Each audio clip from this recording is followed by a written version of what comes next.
On va enchaîner avec la remise du trophée Cyberchercheuse France, avec Madame, qui va être remis par Madame Florence Sédet, qui est professeure d'informatique et chercheuse en sciences des données à l'Université Toulouse 3 Paul Sabatier. Merci de nous avoir rejoints.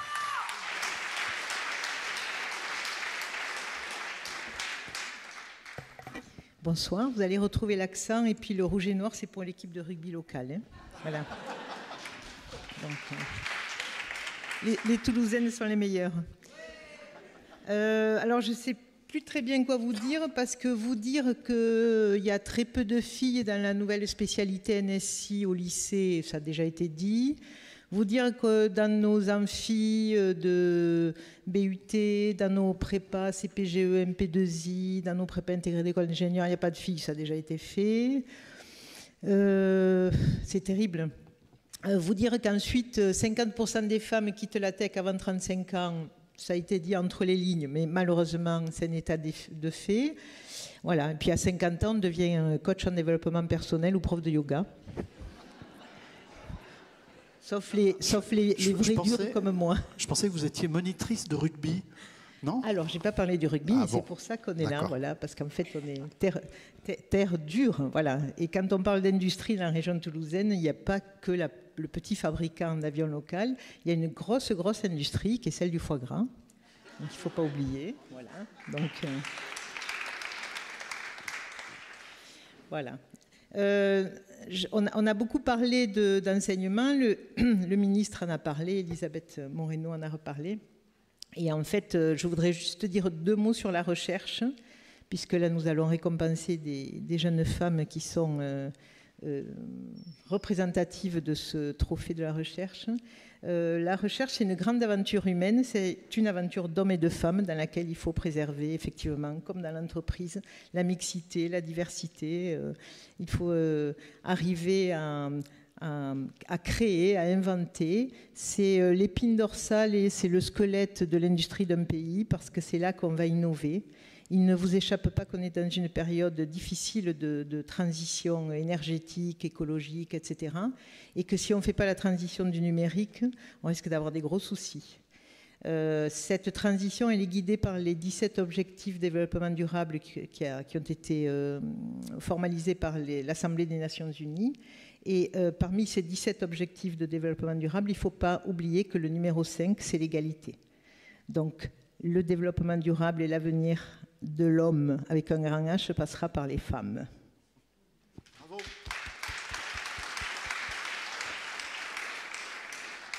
Donc, nous allons inviter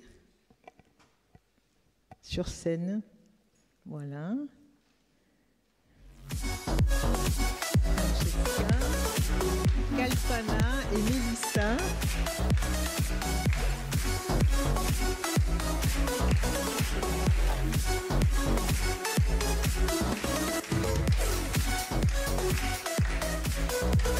Bonsoir mesdames.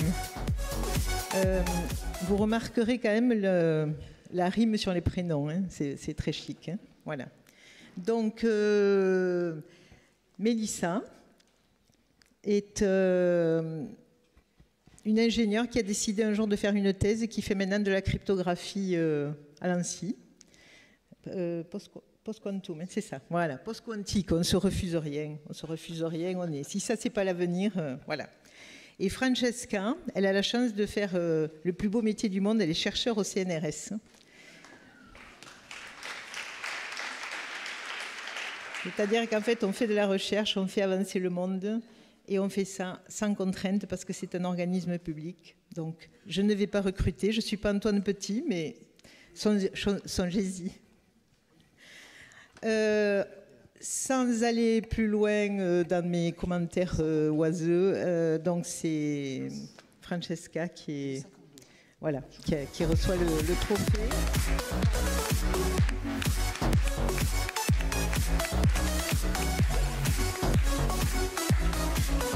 Donc je vais laisser Francesca décrire son parcours, ses multiples publications et tous les prix.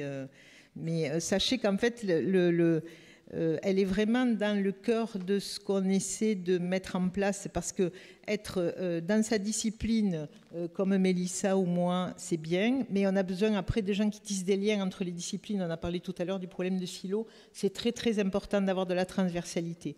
Alors, les lieux communs, les stéréotypes disant les femmes font ça mieux que les hommes, épargnez-les-moi, parce que je pense qu'il y a plein de gens qui savent le faire, indépendamment du genre.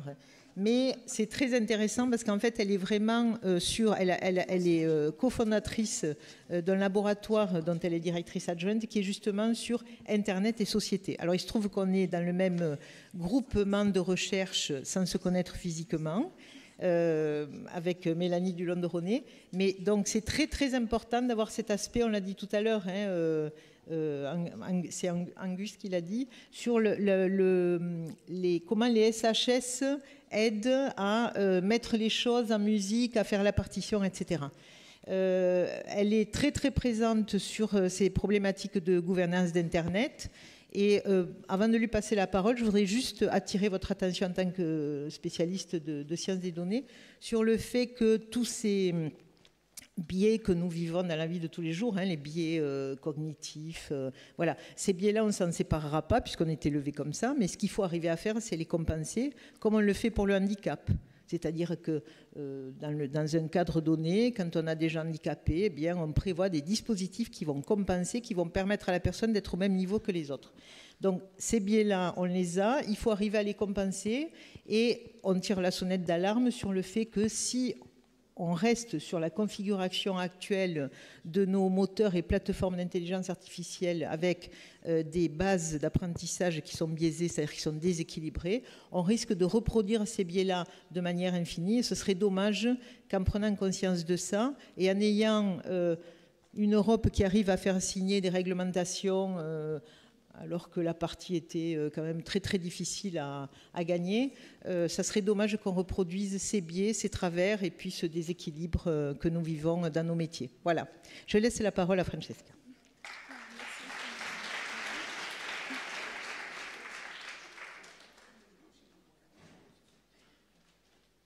C'est très joli, ça sortit à votre vêtement. Vous étiez au courant, c'est ça. Vous avez vu quand même que le trophée est assorti aux vêtements. Je ne pensais pas si bien faire en m'habillant en bleu et noir. Merci infiniment, c'est vraiment un honneur. Je ne vais pas redire combien le CEFSIS est en train de faire du boulot formidable avec cette initiative qui est peut-être un peu phare, mais tout au long de l'année, depuis des années. Merci beaucoup. J'en profite effectivement pour prendre une minute pour sonner la cloche des sciences humaines et sociales dans ce domaine, parce que c'est vrai que c'est peut-être un lien indirect de premier abord, mais ce qu'on essaye de faire, notamment aussi grâce à l'ANSSI qui, en me proposant d'être dans le conseil scientifique de l'agence depuis l'année dernière, insère cette thématique parmi ses préoccupations.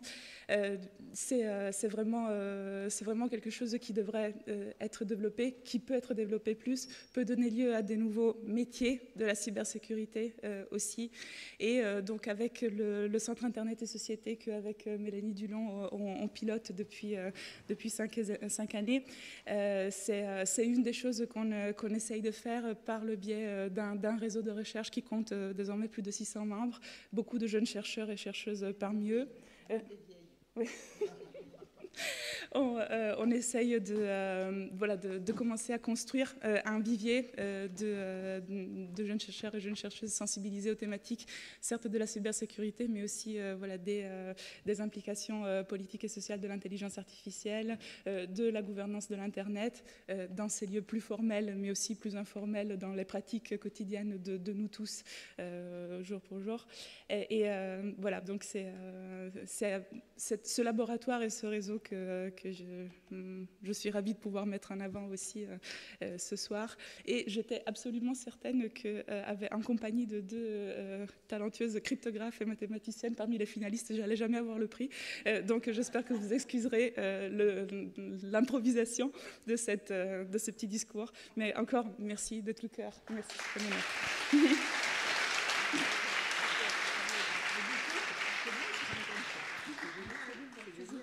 Merci et bravo pour vos discours. Juste le temps que l'on enchaîne. Je voudrais juste vous rappeler une anecdote. Moi, j'ai des amis qui sont marseillais et qui me disent à chaque fois ah non, c'est toi ton putain d'accent, on comprend rien quand tu parles. Donc voilà, il y a des Français qui parlent pas comme les Parisiens et c'est très bien. Martha, si vous voulez bien nous rejoindre, c'est une amie du CEF6 que nous accueillons maintenant.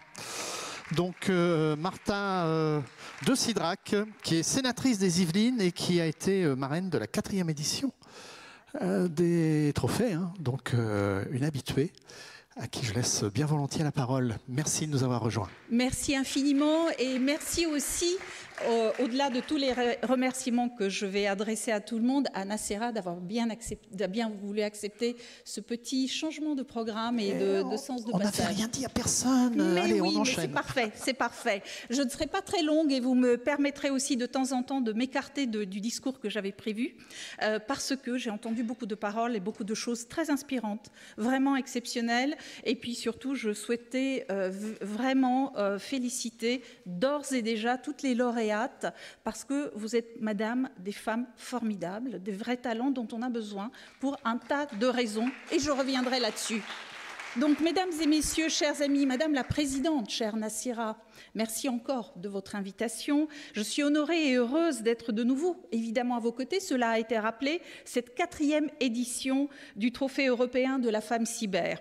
Je tiens en premier lieu à remercier toute l'équipe de CEF6. Je crois qu'il ne faut pas oublier que derrière une personne, aussi exceptionnelle soit-elle, il y a toute une équipe pour l'organisation d'un tel rendez-vous. Et bien évidemment, certains d'entre vous l'ont déjà rappelé, les sponsors. Je peux vous dire, en tant que sénatrice, on sort du vote du budget de l'État, on sait ce que c'est d'aller chercher les sponsors pour pouvoir financer nos actions. Donc merci à vous tous d'avoir cru depuis le début et de continuer de croire à ce bel événement. Cette belle édition des Trophées européens de la femme cyber doit beaucoup aussi à l'énergie, on l'a dit, de Nacera, mais aussi je souhaite quand même rappeler qu'aujourd'hui nous manque Fadila Le Turc qui est empêchée, mais un petit clin d'œil à Madame Belaïd parce que j'ai beaucoup aimé son intervention et son coup des lunettes, c'était très bien trouvé, une très bonne excuse aussi parfois quand on est un petit peu gêné de prendre à l'improviste une introduction. Donc merci vraiment à vous toutes mesdames, vous le méritez. Au-delà, c'est tout un collectif qui a œuvré pour faire de cette soirée une réussite mémorable. Je salue et remercie également l'ensemble, bien évidemment, de tous les intervenants en leur grade et qualité. Je pense évidemment aux 2 ministres qui se sont exprimés à l'ouverture. Une telle diversité de profils aussi et d'expériences sont véritablement une chance pour notre pays. Je souhaite aussi quand même saluer, petit clin d'œil, saluer ma collègue Marido Ashliman, je ne sais pas si elle est toujours en salle, pour sa remise du prix Femmes cyber dirigeantes ou entrepreneurs France, avec qui je suis heureuse évidemment de partager ce moment. Naturellement, et je ne les oublie pas, car elles sont quand même la raison même de cet événement, mes félicitations sincères et chaleureuses à l'ensemble des lauréates, comme cela a déjà été exprimé à plusieurs reprises. Comme chaque année, ayant été déjà passé par la case membre du jury, je sais à quel point il a dû être difficile de toutes vous départager. Le prix que vous venez de recevoir vous récompense à plus d'un titre et j'aurai le temps d'y revenir, mesdames. Il s'agit déjà de la 4e édition, ce qui témoigne de la maturité de l'événement, de sa vitalité et de la permanence du sujet qu'il couvre. Mais comme l'a dit une des membres du jury, on va se souhaiter aussi qu'un jour, nous n'ayons plus besoin de remettre un prix spécifique aux femmes. Et je crois que c'est valable dans beaucoup de secteurs. Cela signifiera que nous aurons atteint véritablement une égalité entre femmes et hommes dans cette société, encore malheureusement un petit peu inégalitaire pour nous. Je dis permanence car depuis en fait une quinzaine d'années, la cybersécurité est devenue aussi un enjeu majeur de notre souveraineté numérique, de notre souveraineté tout court. Donc c'est important que les femmes investissent ce domaine-là. Quand on voit aussi d'ailleurs l'état du monde, l'ampleur de son instabilité, de ses crises, de ses conflits armés toujours plus brutaux et protéiformes, tout cela prend du sens. Sur Terre, sur mer, dans les airs, dans l'espace et dans le cyberespace. Alors que le numérique a pris une place de plus en plus centrale dans nos vies et que nos données sont devenues des ressources à part entière, notre cybersécurité est maintenant une cause vitale. Et je voudrais rappeler quand même un chiffre, moi, qui m'a profondément alerté quand on sait que l'ANSSI a observé que nous avons progressé en France depuis 2020 sur les cyberattaques de 400%, donc 400% de cyberattaques en plus, ce qui doit évidemment nous interpeller. D'ailleurs, les États-Unis font le même constat. Je vais vous épargner les chiffres, mais si on se base sur une étude qui a été faite par l'Université de Maryland, on sait que toutes les 39 secondes, nous subissons potentiellement une cyberattaque. Donc tout ça pour encore plus aller dans ce sens fondamental qui est la cybersécurité. En France, 20% des cyberattaques frappent les collectivités. En tant que sénatrice, c'est un chiffre qui m'alarme au plus haut point. Beaucoup engagent des moyens colossaux pour la création de serveurs à l'architecture complexe, passent à l'open data, élaborent des sites Internet modernes. Tout cela en vue d'une meilleure qualité de leurs services publics dématérialisés. Tout ça pour dire aussi que la cyber, c'est aussi notre quotidien. Malgré cela, en quelques minutes, écoutez, des hackers à l'autre bout de la planète peuvent causer des centaines de milliers d'euros de pertes en infligeant des dommages irréversibles à plusieurs années d'investissement. Dans mon territoire, plusieurs communes, d'ailleurs, ont déjà fait l'objet de telles attaques, mais cela a été évoqué, il me semble, par certains d'entre vous. La lutte est parfois inégale, tant la menace cyber est puissante et expérimentée. Et j'ai beaucoup apprécié l'une de nos lauréates qui œuvre pour la vulgarisation et la compréhension de ce qu'est en fait la cybersécurité. Je crois qu'il faut que nous persévérions dans ce sens-là. L'ANSSI révèle également que malheureusement, dans 70% des cas, le facteur humain est en cause. Négligence avec des données de sécurité, ouverture des mails suspects, nous sommes tous véritablement exposés au quotidien. Mais comme souvent, si le facteur humain est une faille, il peut aussi être une force, une vraie solution. Face à une menace sans visage, sans origine sociale, sans patrie, une menace aux motivations parfois insaisissables, nous devons répondre avec une plus grande diversité de profils, de parcours de vie, d'expériences. C'est précisément en ouvrant aussi les carrières de la cybersécurité aux femmes que nous pourrons penser plus globalement les menaces cyber et que nous pourrons mieux les appréhender. Beaucoup d'entre vous l'ont déjà évoqué, dans le secteur cyber, les femmes doivent encore s'affirmer. Mais je souhaite aussi rappeler, malheureusement, que ce n'est pas le seul secteur. Celui-ci est particulièrement révélateur dans le contexte actuel et se matine souvent de sexisme qui infuse dans notre société. Et je souhaite en dire un mot. Derrière un écran, d'ailleurs, et en cela, je trouve que le secteur de la cyber nous permet, nous, mesdames, d'être peut-être moins maquillées, vêtues comme on nous le souhaite. Aujourd'hui, vous êtes toutes magnifiques, très belles, cela a été rappelé et je trouve ça fabuleux. Mais au fond, quelle importance pour nous d'être une femme ou un homme derrière un écran dès lors que nous pouvons exercer nos talents et nos compétences.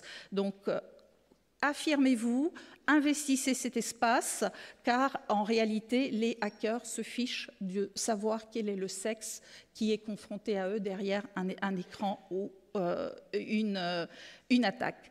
Homme ou femme, l'univers du cyber ne distingue aucun sexe. Seul compte la capacité à opposer une lutte acharnée.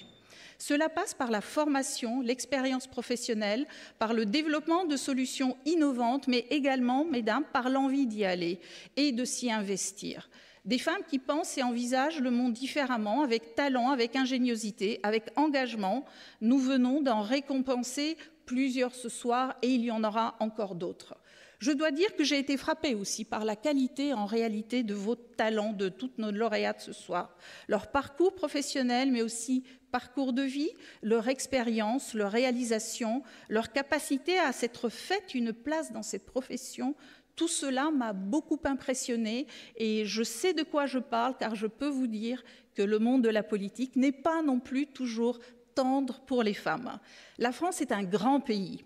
Mais les carrières féminines y rencontrent malheureusement encore des résistances. La cybersécurité n'y fait pas exception et cela, justement, est fort important autour du rôle que joue CEF6 et toute l'équipe du CEF6 au quotidien et à travers ce rendez-vous annuel qui est utile et nécessaire pour tout un secteur où les femmes peinent encore à se faire une place.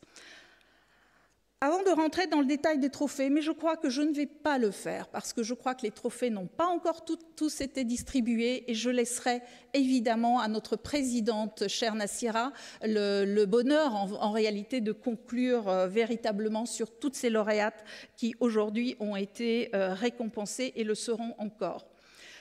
Le temps qui m'est imparti n'est pas tout à fait utilisé, puisque Nassira m'avait dit « Ne t'inquiète pas, tu as tout ton temps », mais je ne souhaite quand même pas abuser de votre temps. Et je vais m'arrêter, je vais conclure tout de suite en vous souhaitant une très belle continuation tout au long de cette soirée. Mesdames, continuez à investir cet espace, c'est fondamental. Aujourd'hui encore, à la Commission des Affaires européennes, au Sénat, dont je suis également membre, nous avons abordé le sujet de la cybersécurité, qui, au-delà de la France, est un sujet éminemment, bien sûr, européen, mais surtout éminemment mondial et très prégnant dans le contexte que nous traversons aujourd'hui planétairement, j'ose le dire comme ça, et je crois que vous avez votre place véritablement, donc occupez-la, investissez cet espace, et nous comptons véritablement beaucoup sur vous, et bravo à tous ces talents de ce soir. Et à tous ceux qui vont arriver, Nassira, parce que je sais que le CEF6 encourage l'avenir, et je crois que ça c'est très important. Merci beaucoup à vous, et excusez-moi, mais je vais devoir partir. Merci, merci à vous. Je ferai, Martha, si vous me permettez, juste une remarque. Merci de nous rappeler qu'il y a aussi des politiques qui prennent conscience de la vraie problématique de la cybersécurité, ainsi que de la place des femmes dans les métiers des IT. Merci à vous. Nous allons enchaîner.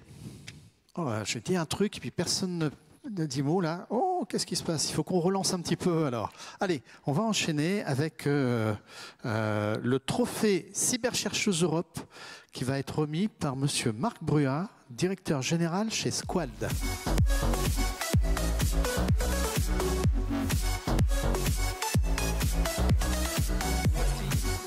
Merci, bonsoir. Alors Nassira m'avait rien demandé de préparer, donc j'ai été un bon élève, j'ai rien préparé. Donc ça va être assez court, on va rattraper un peu le retard pris. Néanmoins, plusieurs choses. Enfin, il va vous falloir. Non, je vais. Non, il va vous falloir ajouter une société, puisqu'en fait Squad, la société dont je suis dirigeant, recrute aussi. On a recruté 280 personnes cette année dans la cyber, prévoyant de recruter 350 l'année prochaine. Donc, on va être en compétition avec certains de nos confrères ici présents, mais ça sera une saine compétition. Donc, n'hésitez pas, voilà. La deuxième chose, effectivement, c'est un peu comme Michel Gérard tout à l'heure le disait. Michel qui m'a mis le pied à l'étrier dans la cyber il y a 26 ans. Donc, ça commence à dater un petit peu, mais moi aussi, j'étais vraiment surpris d'abord du nombre de candidates. Là aussi, Nassira m'avait sous-vendu la tâche. Il y avait beaucoup de boulot. Et par la qualité des profils, j'ai vu des profils extraordinaires, vraiment. Donc ça, c'était aussi dans la logique de recrutement très intéressant. Pardon, mais c'était aussi une source. Et voilà, j'ai été aussi content de voir, en fait, que parmi tous, je crois, 150, 180, Nassira, je ne sais plus le nombre, mais ça m'a paru énorme. Il y avait pas mal de gens de notre société, pas mal de personnes de Squad, et donc j'étais content, et j'en vois certaines ici présentes. Donc voilà, plein de bonnes choses. Donc je vais faire court, et je vous propose effectivement d'appeler les trois, enfin les deux, puisque je sais qu'une n'est pas là, mais donc d'appeler Elisa et Anna. C'est ça, hein? D'accord.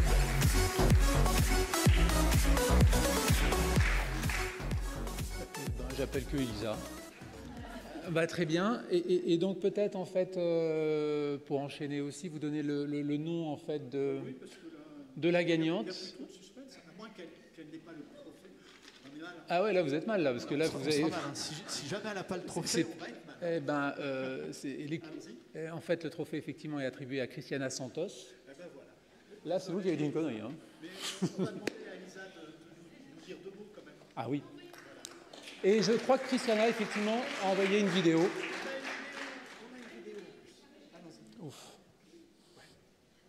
I'm thrilled and grateful to be a finalist of the European Cyber Woman Day Awards. I extend my heartfelt congratulations to the European Cyber Woman Day team, CEF6, and also the members of the jury for having placed me among the finalists in this competition. This initiative allows us to receive recognition for our hard and impactful work.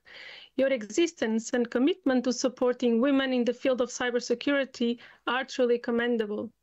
Finally, I would like to thank as well my dear colleague Natalia Bielovra from INRIA, with whom I work closely on online tracking and harmful design practices on the web. Thank you, all of you.